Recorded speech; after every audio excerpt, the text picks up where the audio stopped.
কেমন করে ছেলে হলে এবং মেয়ে বলবে আমি তোমার বাবা, বলবে আমি তো বিয়ে করি নাই, তুমি আমার কেমন করে মেয়ে হলে। একমাত্র মা চিনবে।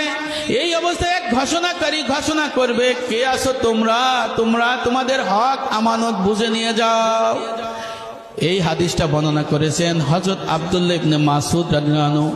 হযরত আব্দুল্লাহ ইবনে মাসউদ রাদিয়াল্লাহু আনহু বর্ণনা করেন তাফসিরে মাঝারি আহমদ ইবনে হাম্বলের কিতাবুজ জুহুদ, এই কিতাবের মধ্যে এই হাদিসখানা এসেছে।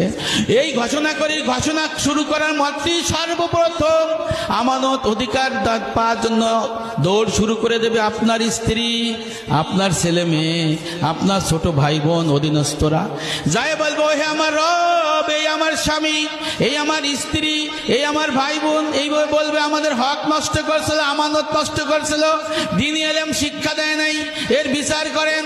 তখন ওই স্বামী, ওই পিতামাতা, ওই বড় ভাই, ওই কর্তা কান্না করে দিয়ে বলবো, হে আমার রব, এখন তো দুনিয়া নাই, এরা তো হক পাবে, আমি কেমন করে হক দেব?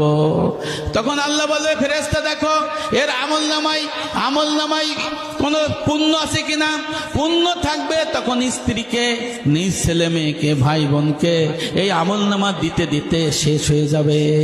তখন কান্না করে বলবো, হে আমার রব, এখন তো তাদের অনেক দিনা বাকি, আমি কেমন করে দেব, আমার তো আর আমল নাই।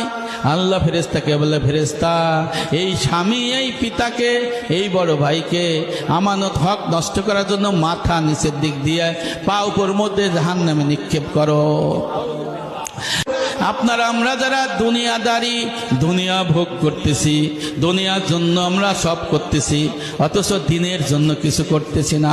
আজকে দুনিয়ার মধ্যে আমরা সুদ খাইয়ে, ঘুষ খাইয়ে, হারাম খাইয়ে অথবা হালাল ইনকাম করে দেহ আত্মা মালি বন্দেগি, তিন ধারার বন্দেগি না করে, পাঁচটা ফান্ড না দিয়ে, মুষ্টি ফান্ড না দিয়ে, ফসল ফান্ড না দিয়ে, ওয়াকফ ফান্ড না দিয়ে আমরা টাকা পয়সা জমায় রেখে দিয়েছি এই স্ত্রী সন্তান ছেলে মেয়েদের জন্য। হারাম সম্পদ মিশ্রণ হয়ে গেছে। কিয়ামতের ময়দানে এই স্ত্রী সন্তান ছেলে মেয়েরা, হাদিস শরীফে আছে, এই পিতামাতা এদের বিরুদ্ধে সাক্ষ্য দিয়ে বলবো, হে আমার রব, এই আমার পিতা, এই আমার অভিভাবক আমাদের ওয়ারিস হিসেবে রেখে গেছিল, আমানত দিয়ে গেছিল, আমাদের জন্য যে টাকা পয়সা রেখে দিয়েছিল, সম্পদ রেখে দিয়েছিল, এর বিনিময়ে আমাদের ইবাদত বন্দেগী কবুল হয় নাই, আপনি এরও বিচার করেন। এই যে সম্পদ আপনারা আমরা অর্জন করলাম, সংসার রক্ষা, ধর্ম রক্ষা, গরিব রক্ষা, এই তিনটি ফান্ডে যথাযথভাবে ব্যয় বিধান করলাম না, অথচ মরার পরে কবর থেকেই এই কি অবস্থা হবে আপনারা আমরা